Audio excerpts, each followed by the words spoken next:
ఈ దినము ఇప్పటి వరకు మీరు జరిగించిన ఈ ఉపవాస కోడికను బట్టి మీకు వందనాలు, స్తుతులు, స్తోత్రాలు. మా జీవితంలో మాకు ఇచ్చిన మరో నూతన సంవత్సరపు, ముఖ్యంగా నా జీవితంలో మీరు ఇచ్చిన నూతన సంవత్సరపు దయా కిరీటంను బట్టి మీ సందులో స్తుతిస్తున్నా.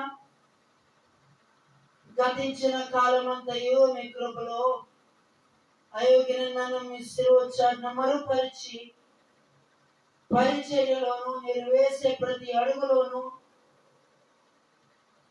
నేను చేసే ప్రతి పనిలోనూ మీరు నా వెన్నట్టే ఉండి బలపరిచి, ధైర్యపరిచి, స్థిరపరిచి, అనుక్షణము మీ బలిష్టమైన రెక్కల చాటున అయోగ్యన నన్ను మీరు బలపరిచి మీరు వాడుకుంటున్నందుకే మీకు వందనాలు, స్తుతులు, స్తోత్ర. ఈ దినము తెరవబడిన గ్రంథంలో ఉన్నవి, తెరవబడిన హృదయంలో మాకు దయచేయమని, వినగలిగే చెవులు, గ్రహించగల హృదయము, స్వీకరించే మనసును మాకు అనుగ్రహించమని, సమస్త విధములైన చీకటి శక్తుల అంధకార క్రియలను మీ నామంలో బంధించి, మీ వాక్యంలో ఉన్న శక్తివంతమైన కార్యము ఈ రాత్రి ఎంతమంది అయితే ఆలకిస్తున్నారు, అట్టి వారి జీవితాలు, అట్టి వారి గృహాలలో మీ శక్తివంతమైన కార్యమును జరిగించమని, ప్రతి వారి హృదయం మీద ఉన్న ముసుగును తొలగించి వాస్తవాన్ని, సత్యాన్ని గ్రహించగలిగే వారి మనోనేత్రాలు తెరవ చేయమని క్రీస్తునామం ప్రార్థించి వేడుకొని అడుగుచున్నాం తండ్రి, ఆమేన్. మన ప్రభువును ప్రియరక్షకుడైన యేసుక్రీస్తు వారి మహాపరిశుద్ధ ఘనమైన నామంలో ఈ రాత్రి ఆయన సమ్ముఖమందు కూడి ఉన్న మీకు నా హృదయపూర్వకమైన వందనాలు తెలియజేసిన మన పరిశుద్ధ గ్రంథం నుండి రోమీయులకు రాసిన పత్రిక 12వ అధ్యాయము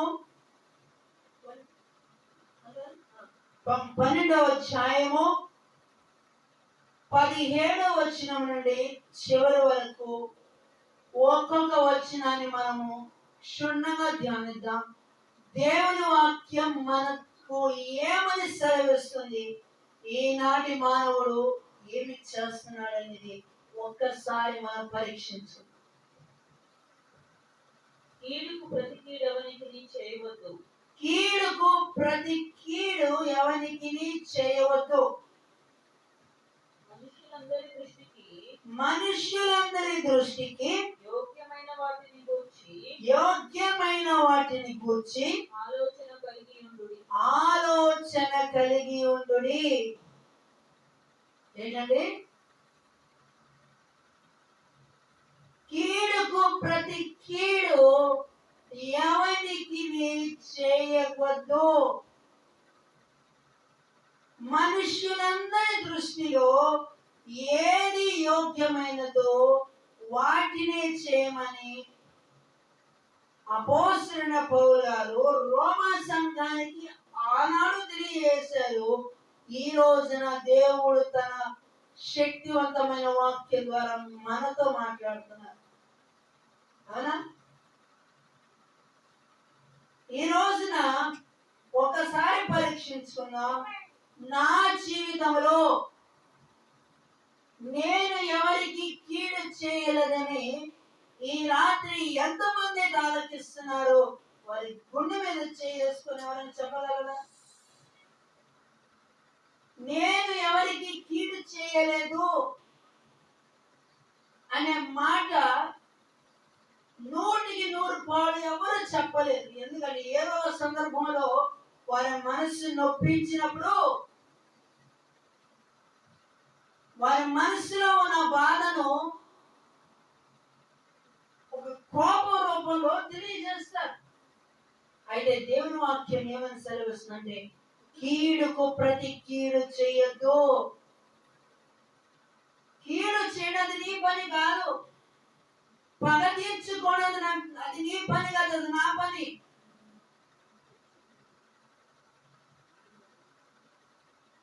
మనుషులందరి దృష్టిలో ఏది మేలైనదో దాన్ని జరిగించమని దేవుని వాక్యం సెలవిస్తుంది.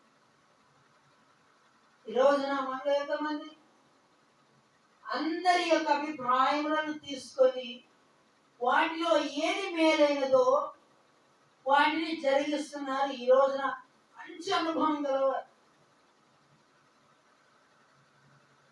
నా ప్రేమైన సహోదరులను గమనించి, చాలా మంది అందరి యొక్క అభిప్రాయములను తీసుకోకుండా తమ సొంత అభిప్రాయమును తీసుకొని అందరికీ తీసుకున్న తన సొంత అభిప్రాయము అనేకులకు ఆటంకము కలిగించే విధంగా ఉంటుంది ఈ రోజున. అవునా కదండి? అవునా కదా? తన సొంత అభిప్రాయమును తీసుకొని అనేకులకు ఆటంకము కలిగించే విధమున ఈ రాత్రి అనేక మంది ఉన్నారు. అయితే దేవుని వాక్యం మనకు ఏమని సెలవిస్తుంది, ఏమని స్పష్టంగా చెప్తుందంటే, అందరి యొక్క అభిప్రాయములను, వారి మనసులో ఉన్న అభిప్రాయములను తెలుసుకొని వాటిలో శ్రేష్టమైనది ఏది, యోగ్యమైనది ఏది, శ్రేష్టమైన ఆలోచన, ఆ ఆలోచన నుండి వచ్చే దాని ప్రతిఫలము అంటే రిజల్ట్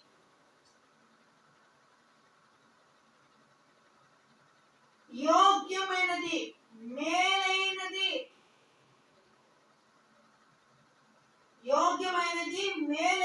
చేయమని దేవుని వాక్యం సెలవిస్తుంది. సత్యమైతే మీ చేతనైనంత మటుకు సమస్త మనుషులతో సమాధానముగా ఉండుడి. ఈ మాట మీ బైబిల్ అండర్లైన్ చేసుకోండి. చాలా చాలా ప్రాముఖ్యమైన మాట. ఈ రోజున యవన ప్రాయములో ఉన్న వారి దగ్గర నుండి ప్రతి ఒక్కరికి సంబంధించిన మాట ఈ రాత్రి దేవుడు నీతో, నాతో, మనతో, ప్రతి ఒక్కరితో మాట్లాడుతున్న మాట. సమాధానపరిచేవారు ధన్యులు, వారు ఏమవుతారండి? దేవుని కుమారులు అవుతారు.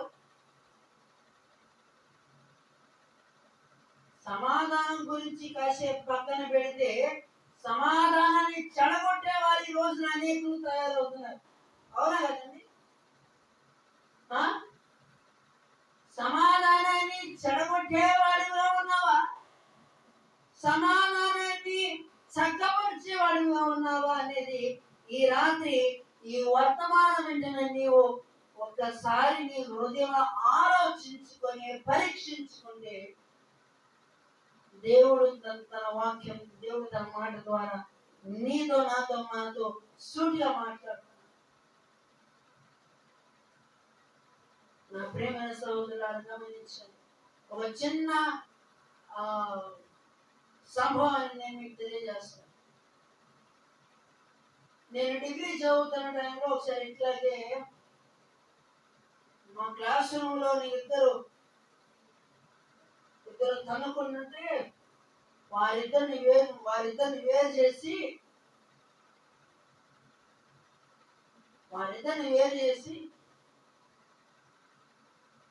ఇంకోసారి వాడి జోలికి నిన్ను ఊరుకోనని చెప్పి వాడికి, ఇంకోసారి నువ్వు వాడి జోలికి వెళ్తే నిన్ను ఊరుకోని చెప్పి వీడికి, ఇద్దరికి అరే కొట్టుకోమాకంటారా అని చెప్పి ఒక తోటి క్లాస్మేట్ గా ఆ జరుగుతున్న ఘర్షణను అది అంతమటుకే దానికి చేసి అక్కడ ఒక చక్కటి ప్రశాంతమైన వాతావరణాన్ని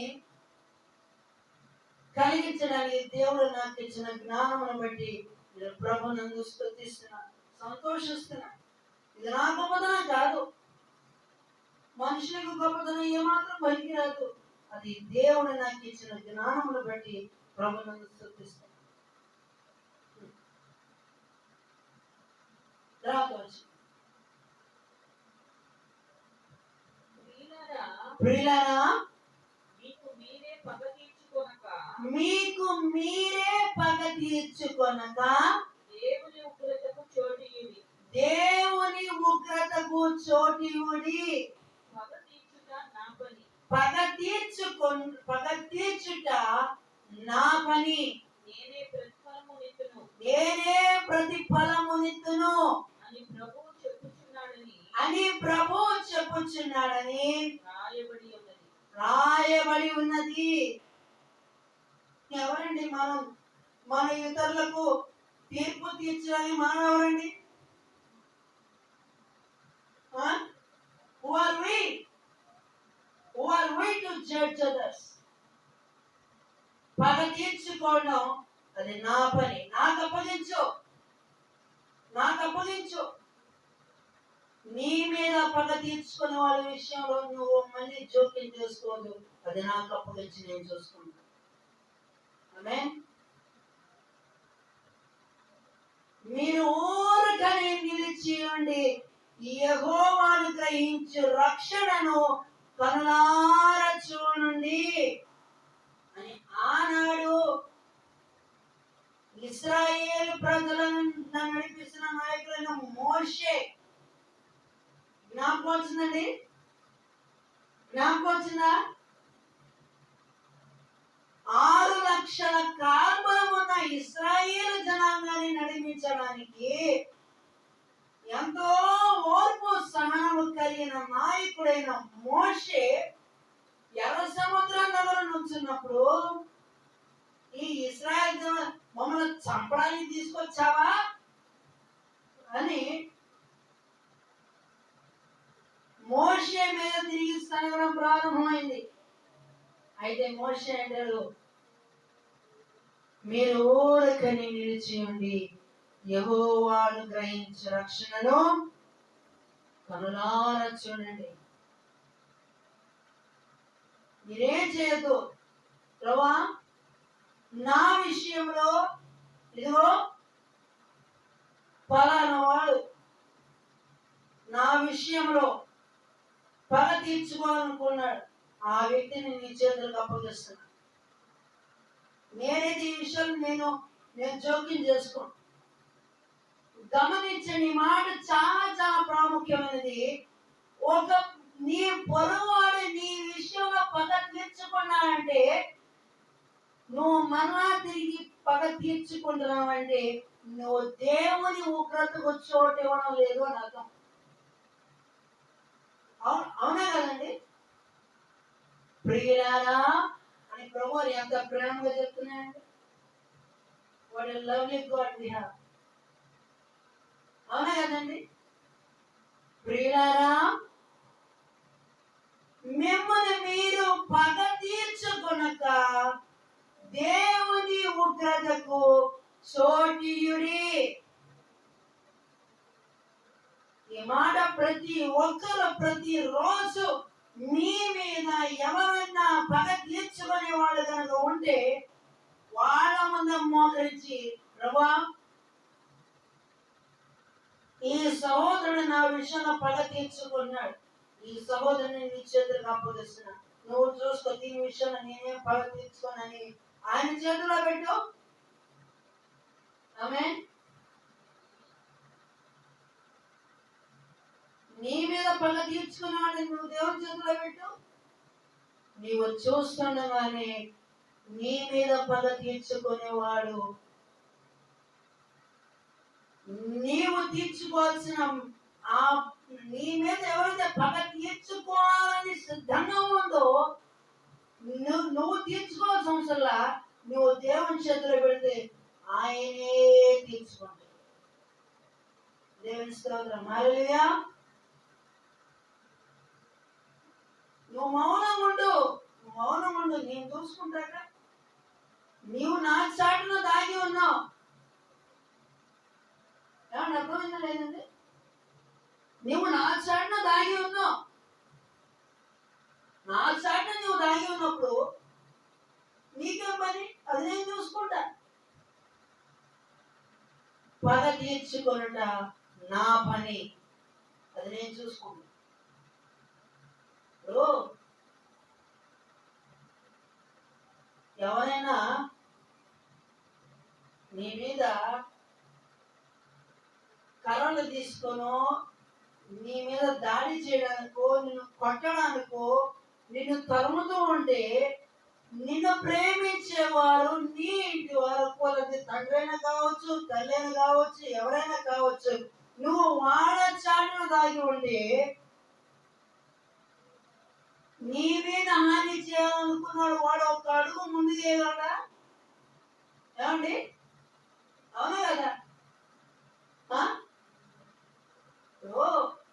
నీ మీద ఎవరైనా దాడి చేయాలనుకుని నిన్ను ఎంతో తరుగుతూ ఉన్నాడు, నిన్ను ఎంతో అధికంగా ప్రేమించి నిన్ను సంరక్షించే వాళ్ళ చాటున దాక్కుని ఉన్నప్పుడు నీ మీద దాడి చేయాలనుకున్నాడు వాడు ఒక అడుగు ముందే కదా? ఎందుకు? నువ్వు ఎవరి చాటున దాక్కున్నావు? నిన్ను సంరక్షించేవని వెనక చాటున నీవు దాక్కున్నావు కనుక నేను నీ మీద దాడి చేయాలనుకున్నాడు వాడికి నువ్వు కనబడవు. నువ్వు ఎవరి చాటున నువ్వు దాగి ఉన్నావో వాడి కళకి నిన్ను సంరక్షించే వాడు మాత్రం కనబడతాడు. అందుకనే నా దాగు చోటు నీవే. శ్రమ వచ్చినప్పుడు, నింద వచ్చినప్పుడు, అవమానం వచ్చినప్పుడు, కృంగి ఉన్న సమయాల్లో మనం దేవుని చాటున దాగి ఉండి మన హృదయాల్లో బాధ అంతా దేవుని సన్నిధిలో మనం కుమ్మరించుకున్నప్పుడు మన ప్రాణములకు ఎంతో నెమ్మదిగా ఉంటుంది. పగ తీర్చుకోవడం నా పని.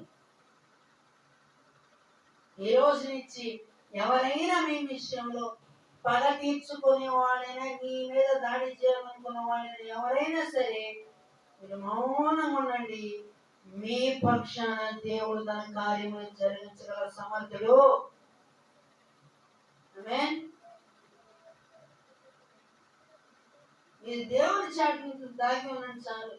అందుకే నా దాగు చోటు నీవే, నా ఆశ్రయ దుర్గమా, నా దాగు చోటు నీవే, నా ఆశ్రయ దుర్గమా, నా కేడము కోట నీవే, నా కేడము కోట నీవే, నా రక్షణ శృంగమా, నా దాగు చోటు నీవే, నా ఆశ్రయ దుర్గమా.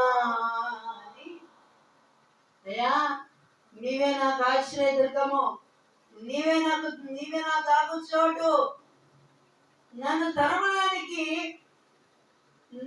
నా శత్రువు నన్ను తరమడానికి, నా మీద దాడి చేయడానికి, నా మీద పగ తీర్చుకోవడానికి, నా మీద దండెత్తి వస్తున్నాడు. నేను నీ చాటున దాగి ఉన్నాను. మనము దేవుని చాటున దాగి ఉన్నప్పుడు మన జీవితంలో మనం చూస్తుండగానే ఊహించని శక్తివంతమైన కార్యము మన జీవితంలో మనం కనులారా మనం చూడగలము. దేవుని స్తోత్రం. హల్లెలూయా.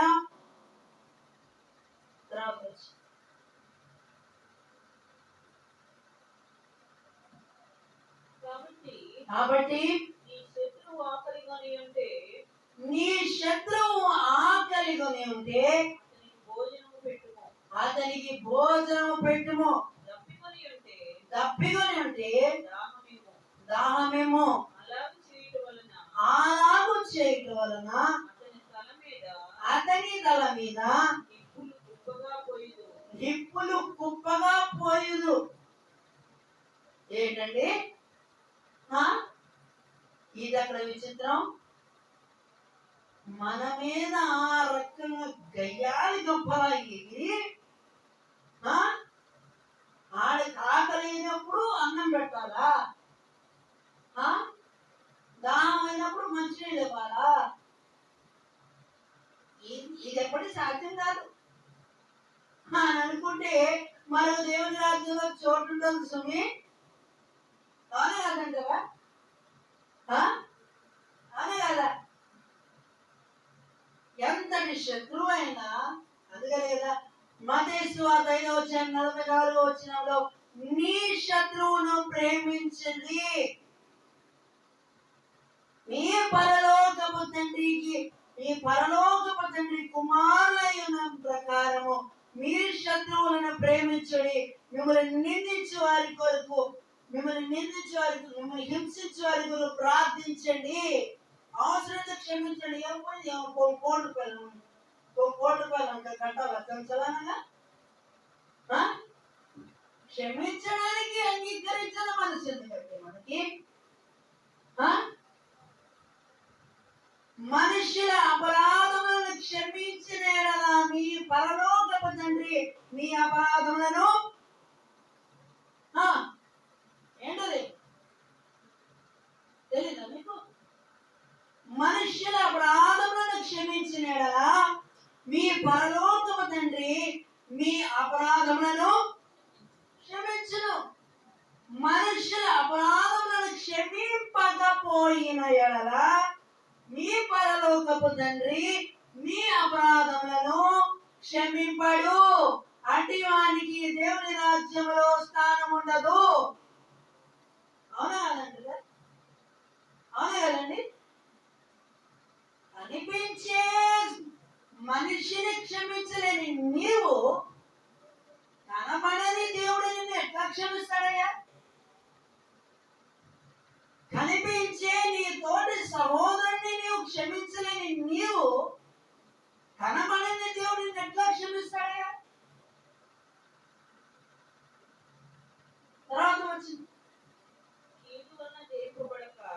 కీడు వలన జయింపబడక మేలు చేత కీడును జయించాలి. కీడును జయించండి. దేనితో దేనిని జయించమని అంటున్నారండి? మేలుతో కీడుని జయించారు. అదే ఒక క్రైస్తవుని యొక్క లక్షణం. అదేనండి, క్రైస్తవులు మౌనంగా ఉంటున్నారు, ఏం మాట్లాడలేదు, వీళ్ళకి చేతనని వాళ్ళు అనుకుంటున్నారేమో. క్రీస్తు ప్రేమతో మేము నింపబడ్డాం కాబట్టి ప్రతి ఒక్కరిని మేము దేవుని ప్రేమతో మేము క్షమిస్తున్నాం అనే విషయాన్ని చాలా జాగ్రత్త గుర్తు పెట్టుకోండి. నా ప్రేమైన సహోదరులారా గమనించి, కీడుతో జయించగా మేలుతో కీడుని జయించమని దేవుని వాక్యం స్పష్టంగా తెలియజేస్తుంది. కనుక అట్ లాస్ట్ మన జీవితంలో కీడును కాదు మనం జయించాల్సింది, మేలుతో కీడుని మనం జయించినప్పుడు దేవుని కార్యమునకు మనం అక్కడ అవకాశం ఇచ్చిన వారం అవుతాం. ఆ దేవుని కార్యం అక్కడ జరిగినప్పుడు మన విషయమై పనాగము పొందిన వారు మన విషయమై అవమానపరచాలని, ఏడనపరచాలని, లేనిపోయి నిందలు వేయాలని అనుకున్న వారు సిగ్గుతో తల వంచుకొని మీ ఎదుట క్షమాపణ అడగడానికి మీ దగ్గర పరుగులెత్తుకుంటూ వస్తారు. దేవుని స్తోత్రం. హల్లెలూయా. చివరిగా ఒక క్లుప్తమైన సాక్ష్యాన్ని నేను మీకు తెలియజేసిన ముగిస్తాను. అది 1996 సంవత్సరం అక్టోబర్ 2 అర్ధరాత్రి 12 గంటలకు దేవుడు నాకు ఇచ్చిన శ్రేష్టమైన తల్లిదండ్రులను బట్టి నేను ప్రభువును స్తుతిస్తున్నా. బాలుడు నడవవలసిన త్రోవను వానికి నేర్పము, వాడు పెద్దవాడైనప్పుడు దాని నుండి తొలగిపోనన్నమాట. దేవుడు అక్షరాలుగా దేవుడు నాకు ఇచ్చిన తల్లిదండ్రులను బట్టి ప్రభునందు స్తుతిస్తున్నా. మరి వారి పెంచిన పెంపకము, నా బాల్యకాలంలో వారిద్దరి మధ్య కూర్చోబెట్టి, మేము ఢిల్లీలో ఉన్నప్పుడు ఆ టైంలో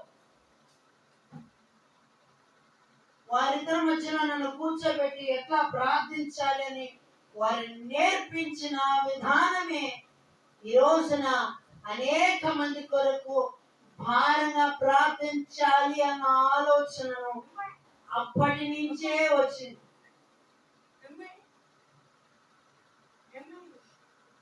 మీరు మీరు ఎంతమంది నమ్ముతారో నమ్మరో నాకు తెలియదు, కానీ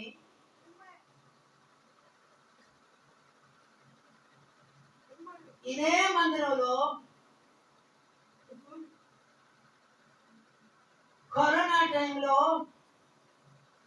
గవర్నమెంట్ వాళ్ళు పాస్ చేసిన ఆర్డర్స్, ఏ మందిరాల్లో మైక్స్ పెట్టకూడదు అన్న రోజుల్లో, అటువంటి క్లిష్టమైన పరిస్థితుల్లో మీరు నమ్ముతారా నమ్మరు, నేను అప్పుడు టైఫాయిడ్ ఫీవర్తో బాధపడుతున్నా. 101.4 లో ఉంది నా ఫీవర్. ప్రార్థన, ఈ ఉపవాస కూడిక అప్పుడు మైక్ పెట్టుకోవడానికి లేదు పర్మిషన్. 101.4 లో ఉంది నా ఫీవర్. అట్లాంటి పరిస్థితిలో ఉన్నా కూడా దేవుని మీద ఆసక్తి నేను విడిచిపెట్టిన సందర్భాలు లేవు.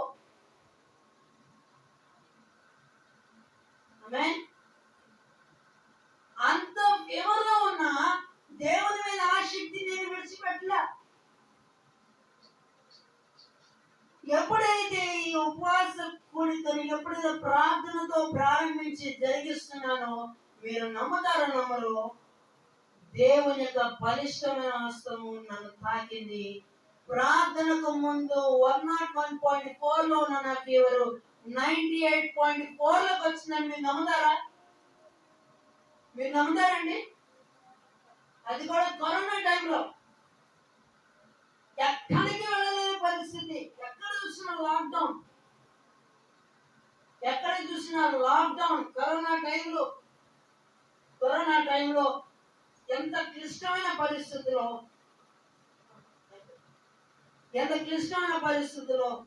101.4 లో నా ఫీవర్ 98.4 లోకి వచ్చిందంటే ఇది దేవుడు నా జీవితంలో చేసిన కార్యం కాదండి.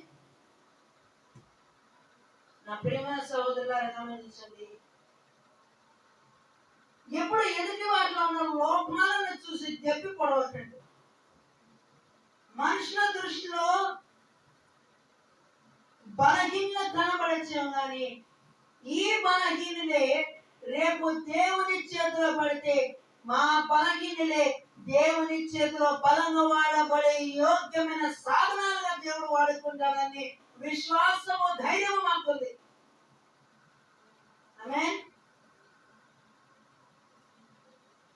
ఈ లోకంలో బలహీనులు అనే విషయాన్ని దయచేసి అనుకోండి. బలహీనులు దేవుని చేతిలో బలమైన బాణాలు అనే విశ్వాసము, ఆ ధైర్యము దేవుడు మా స్థితిని మార్చి,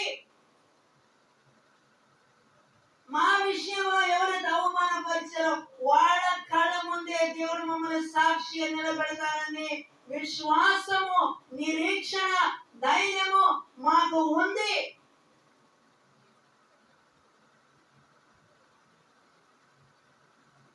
నా ప్రేమ సహోదరులు గమనించండి, నా యవన ప్రాయంలో అట్ లాస్ట్ ఒక విషయం చెప్పి నేను ముగించేస్తాను.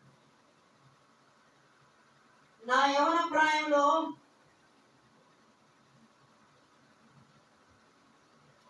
మీరు నమ్మతారో నమ్మరు, ఆర్ట్స్ కాలేజ్ నుంచి ఇంటికి వచ్చి కాలేజ్ బ్యాగ్ ఇంట్లో పెట్టి బైబిల్ తీసుకొని మళ్ళీ ఇంటికి వచ్చి నేను ఫ్రెష్ అప్ అయ్యి నిమిషం ఖాళీ లేకుండా దేవుని కొరకు ఈ శరీరము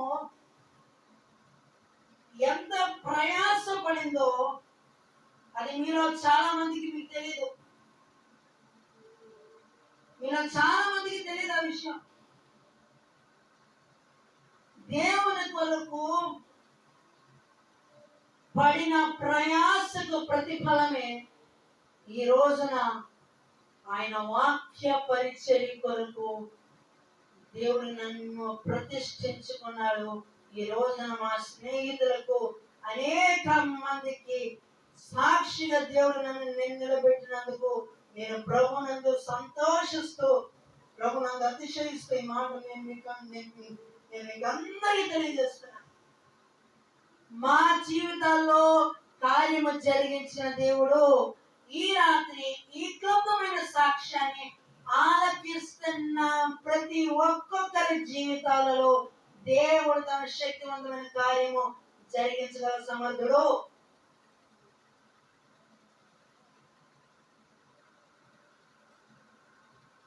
ఈ క్లుప్తమైన సాక్ష్యము దేవుడు అనేక మంది జీవితాలలో గొప్ప కార్యమును దేవుడు తన శక్తివంతమైన కార్యము జరిగించుగాక. దయచేసి స్థలం ఉంచండి, ప్రార్థన చేసుకోండి. ప్రేమగల మా తండ్రి, ప్రభువాని స్తోత్రం చెల్లించుకుంటున్నా. జగత్తు పునాది వేయబడక మునిపే తల్లి గర్భములో రూపింపబడక మునిపే మా పట్ల మీరు కలిగి ఉన్న శ్రేష్టమైన ప్రణాళికలను బట్టి మీకు సందరూ స్తుతిస్తున్నాం. ఎన్నిక లేని నన్ను ప్రేమించి ఇంతవరకు మీ ఆత్మ నడిపింపుతో ఈ వాక్య పరిచర్యను ప్రభు ఈ స్థలంలో నన్ను నిలబెట్టి, అయోగ్యను నన్ను నిలబెట్టి నీ పరిచయలో వాడుకుంటున్నందుకే మీకు వందనాలయ్యా. నా కంఠంలో ప్రాణం ఉన్నంత కాలము నా ప్రాణాత్మ శరీరములను ఈ బలిపీఠం మీద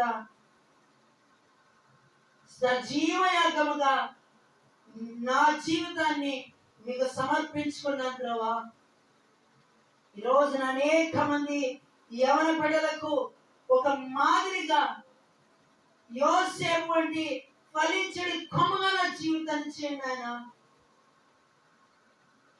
ఈ రాత్రి ఈ సాక్ష్యం ఆలకించిన, ఈ వర్తమానము ఈ సాక్ష్యాన్ని ఆలకించిన ప్రతి ఒక్కొక్కరి జీవితాలలో శక్తివంతమైన కార్యములు జరిగించి మీకు మాదిరిగా జీవించే జీవితాన్ని మాకు దయచేయమని,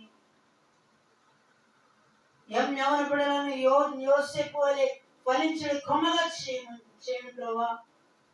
యవనురాలు ఎస్తేరు వలె ప్రార్థించి యవనురాలను మీరు దర్శించుము.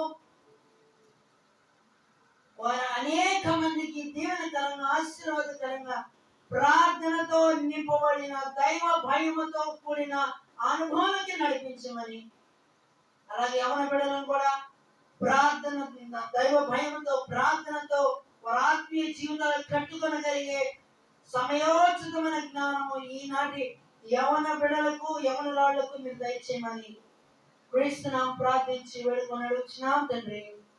ఆమేన్.